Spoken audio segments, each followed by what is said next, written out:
Donc, bonjour, je m'appelle Céline Hidalgo et aujourd'hui, je vais vous parler du journal de bord d'une communauté qui change de plateforme. Alors, on ne va pas changer de plateforme, on change juste de version de plateforme.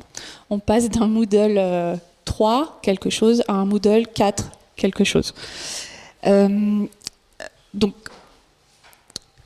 de quoi je vais vous parler? Je vais vous parler d'une communauté de pratiques institutionnelles et de comment on a détourné Moodle, qui est un LMS, pour animer une communauté de pratiques à destination des enseignants et de tous les partenaires de l'éducation pour les jeunes. Et comment on fait pour animer cette communauté? Alors, tout commence en 2023 avec une chef de projet, pas moi, Myriam, ma collègue, au bureau de l'innovation pédagogique, qui est un bureau. Alors, j'ai évité de faire comme dans Astérix, où on se balade dans toute l'administration. En gros, vous avez le ministère de l'Éducation nationale. En dessous, vous avez la direction générale de la scolarité, qu'on appelle aussi la DGESCO. Et à l'intérieur, il y a plusieurs bureaux, et dont le bureau de l'innovation pédagogique. Donc, on a une chef de projet qui a lancé cette communauté sur l'innovation pédagogique en 2023. Et dedans, il y avait du Moodle, mais pas que du Moodle. Il y avait du Airtable, il y avait du Geniali, il y avait des liens de partout, etc. Et la communauté grossissait et grossissait.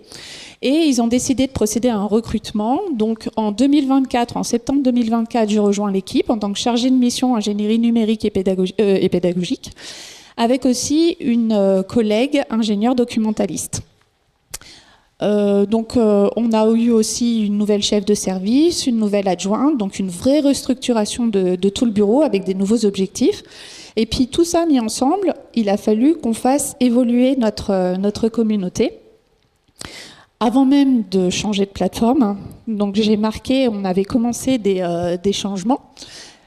Donc une communauté de pratique, il faut qu'on puisse communiquer avec nos membres.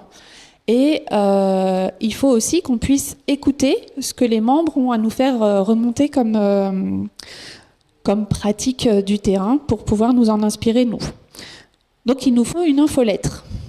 L'infolettre, on a décidé de dédier un forum, un forum général pour notre infolettre. Ça nous sert de canal exclusif pour notre infolettre. Mais au début, dans ce forum-là, il y avait des messages un petit peu mélangés. Et puis, les infolettres, elles étaient uniquement postées dans le message où elles renvoyaient vers une activité H5P. Du coup, on n'avait pas de suivi. Combien de personnes avaient suivi ou ouvert cette infolettre? Le but d'une communauté, pour pouvoir piloter notre communauté et savoir ce qui marche et ce qui ne marche pas et recueillir les besoins des personnes, c'est de mettre en place plein d'indicateurs. Donc, la première des choses que j'ai faites, c'est mettre l'infolettre sur une page, une activité page. Et comme ça, dès qu'on cliquait sur l'activité page, moi, au niveau des rapports, je pouvais savoir combien de personnes avaient ouvert cette page-là. On a aussi un problème quand on a une communauté, c'est qu'on veut savoir combien on a de nouveaux adhérents, combien on a de nouveaux membres, et aussi combien de membres sont partis et pourquoi ils sont partis. Alors, le problème de « ils sont partis et pourquoi ils sont partis », j'ai une piste découverte ici sur Moodle, mais on ne l'a pas encore mise en pratique. Mais par contre, le nombre de nouveaux adhérents, de mon côté, donc moi j'ai un profil formateur, de mon côté, j'ai juste créé des autogroupes, un par mois, et donc le 31 ou le 30, hop, je change mon groupe, et du coup je connais l'identité des personnes qui se sont inscrites en janvier, en février, etc. Donc si je veux les cibler pour connaître leur expérience depuis qu'ils sont arrivés sur la communauté, je peux facilement le faire, tout simplement en interrogeant ce groupe-là. Alors ensuite, on est plutôt une grosse communauté, on a quand même 11 000 membres, donc c'est des enseignants, c'est des partenaires comme les mairies, les associations qui tournent autour de l'éducation nationale, et donc ils n'ont pas forcément d'adresse éducation.gouv, académique, etc. Donc il faut aussi pouvoir gérer les personnes qui sont à l'extérieur de notre système. Et puis en 2025, on migre. Donc on change de version de Moodle. Ok. Mais une migration de communauté, comme une migration de plateforme, en fait, de version de plateforme, ça a plusieurs enjeux. Alors d'abord, ça a des enjeux techniques. Il faut ajuster nos pratiques, il faut ajuster, il faut découvrir les nouvelles fonctionnalités que cette nouvelle version nous permet. Donc ça veut dire que tout ce qu'on connaissait dans l'ancienne plateforme, soit on le transforme, soit on l'adapte, soit on le change complètement. Donc il y a ce travail de réflexion, et ça c'est les ventilateurs, tant pis. Donc il faut l'appréhender, et l'ergonomie aussi. Oui, je veux bien. On éteigne le ventilateur. Et puis il y a aussi, sur une communauté de pratique, merci, sur une communauté de pratique, les forums, les échanges sur les forums, c'est ce qu'il y a de plus précieux. C'est notre valeur ajoutée. Mais quand on exporte, tous les échanges, on les perd. Donc ça veut dire que notre ingénieure documentaliste, elle est chargée d'explorer tout ce qu'il y a dans nos forums pour récupérer toutes les données qui sont importantes, pour qu'on les mette sous une nouvelle forme accessible dans la nouvelle version. Donc tous ces enjeux techniques, il faut les prendre en considération. Puis il y a aussi les enjeux liés à l'identité et à la culture de notre communauté.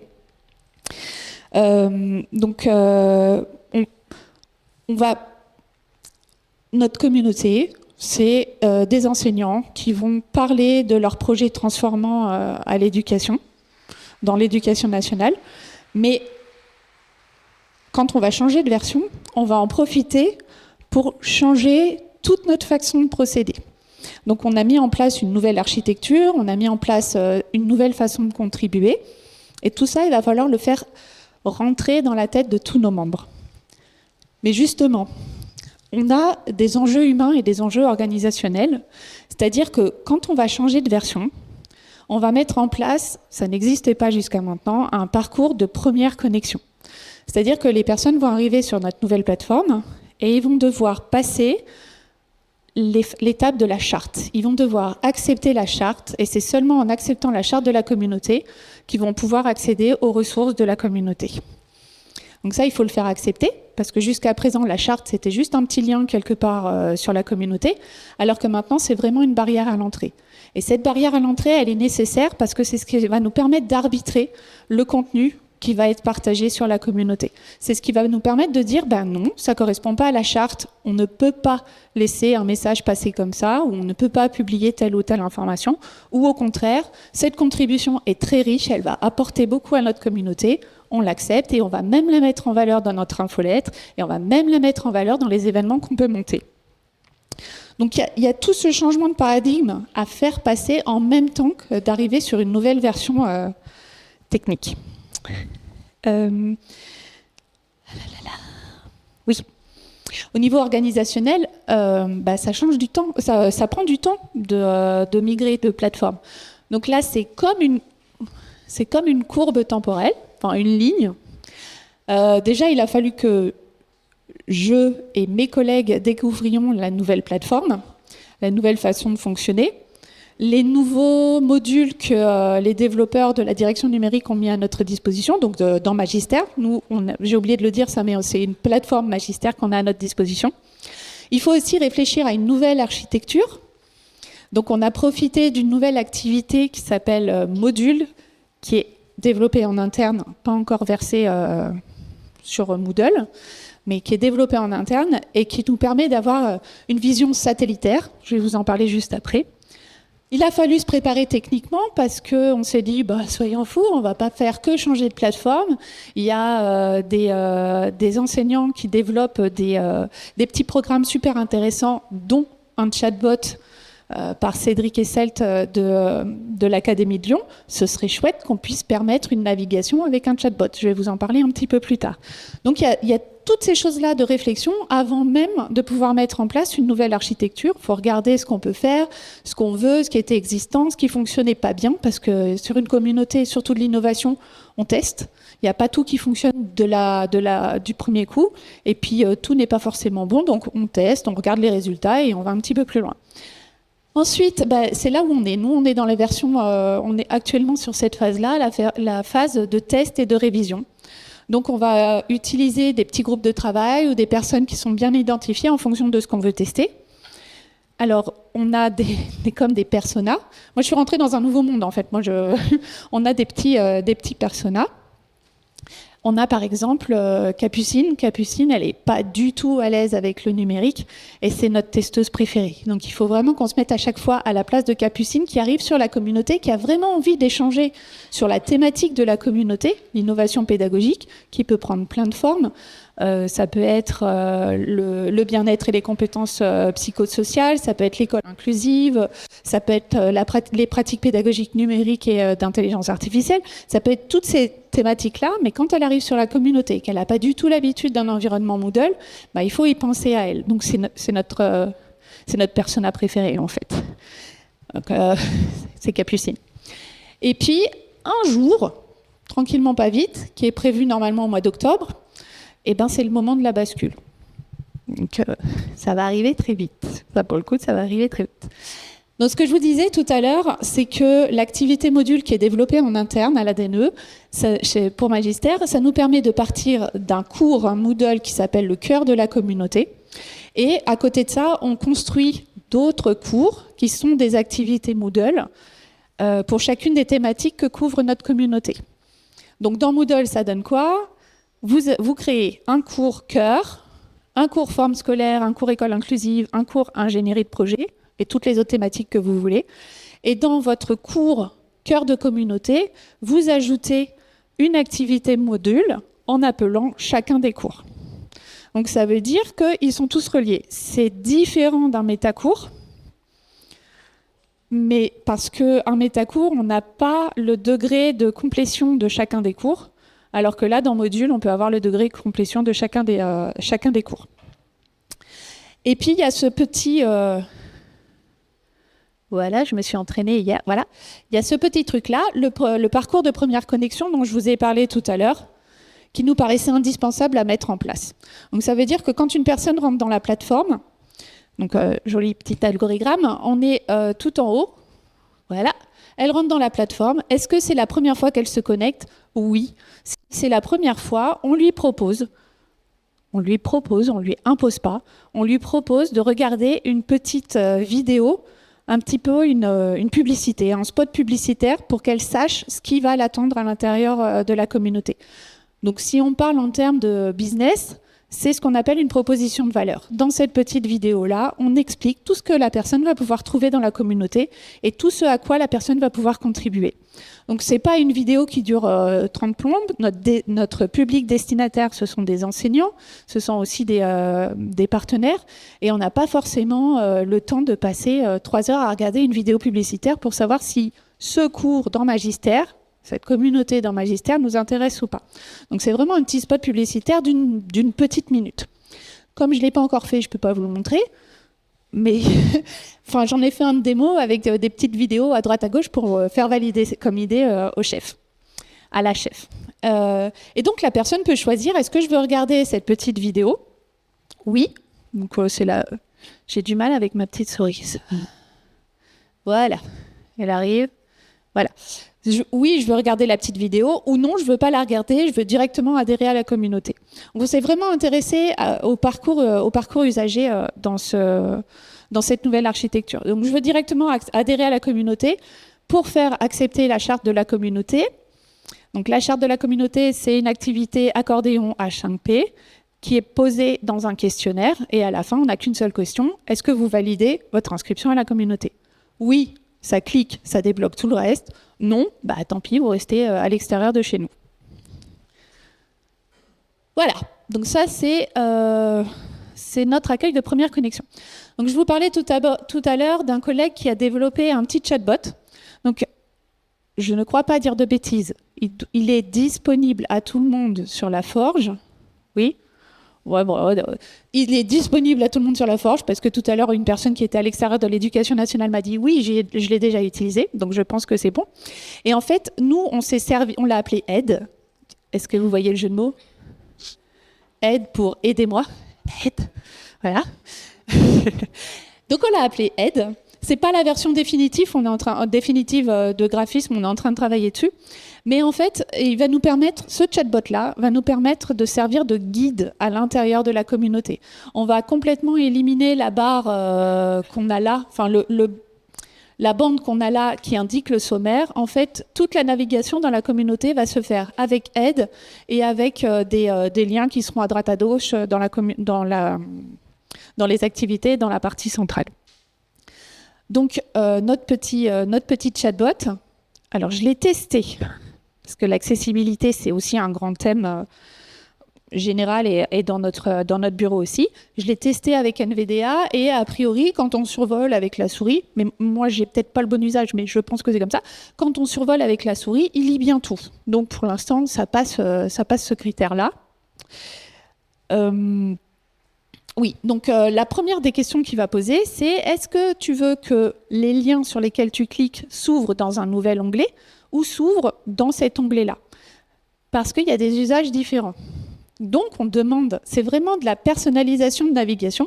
On demande à la personne déjà quelles sont ses préférences de navigation. Donc, en fonction de ce qu'elle va répondre, la question suivante, elle va cliquer, par exemple, elle veut regarder dans un nouvel onglet, elle clique dessus, et puis elle va lui dire « Ok, à partir de maintenant, tous les liens sur lesquels tu vas cliquer vont s'ouvrir dans un nouvel onglet. » Ça veut dire que nous, derrière, il faut qu'on programme chaque lien avec cette petite variable qui va passer d'une page à une autre et qui sera interprétée par le chatbot, ouvrir dans un nouvel onglet, ouvrir dans un nouvel onglet. Notre fameux aide, c'est le chatbot général de l'ensemble de la communauté. Si on retourne ici, il prend sa naissance dans le cœur de la communauté, mais il est aussi visible dans chacun des petits satellites, la forme scolaire, l'école inclusive, etc. Mais par exemple, dans la forme scolaire, on a un chatbot dédié.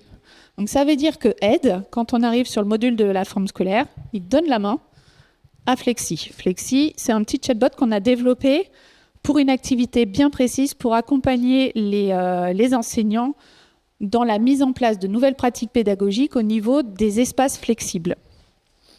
Donc on accompagne les enseignants et surtout on les guide si jamais ils ne savent pas trop par quoi commencer. Je m'active. On a mis en place aussi des tutoriels. Tout à l'heure, je vous disais que ça allait demander des nouvelles explications avec ce changement de plateforme-là et qu'on avait des degrés, on avait vraiment une grande hétérogénéité avec les usagers de Moodle. Donc, en fait, on va mettre en place plusieurs tutoriels. Et ça, on a travaillé avec le Lab 110 de l'Éducation nationale.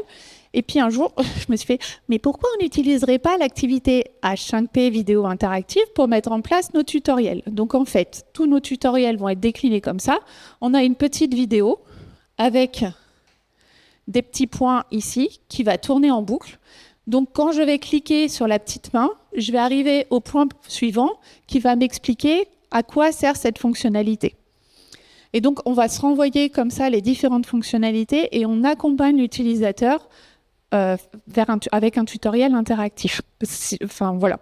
Donc, c'est par exemple poster un message sur un forum ou configurer ses préférences sur un forum. Parce qu'on a aussi beaucoup de personnes qui nous disent « Oh là là, mais je reçois beaucoup de messages des forums. » Bah oui, on est une communauté active. Si tu paramètres pas ta messagerie avec des filtres pour pouvoir recevoir tous les messages dans tel dossier, etc., c'est sûr qu'au bout d'un moment, on est saturé. Donc, on ne leur explique pas comment configurer leur messagerie parce que ça sort de notre système, mais par contre, on leur explique avec un tutoriel comment configurer leurs préférences pour les forums, pour s'abonner à une discussion et pour s'abonner à un forum. Et puis, tous ces tutoriels-là, je vais les mettre dans un glossaire. Donc, je vais avoir un glossaire qui va référencer tous les tutoriels. Et comme ça, quand on va arriver dans le forum, par exemple, on va prendre cet exemple-là, on aura la mention « le tutoriel préférence de notification ».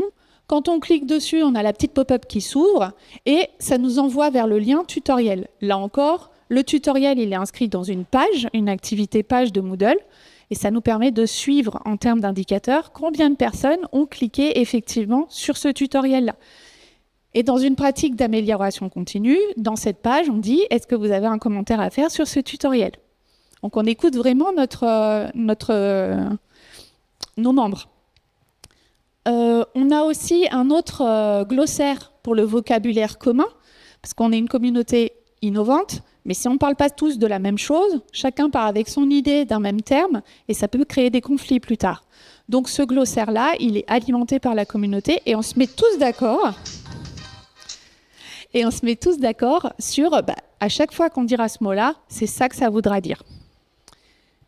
Et merci beaucoup. Et attendez, parce que merci beaucoup.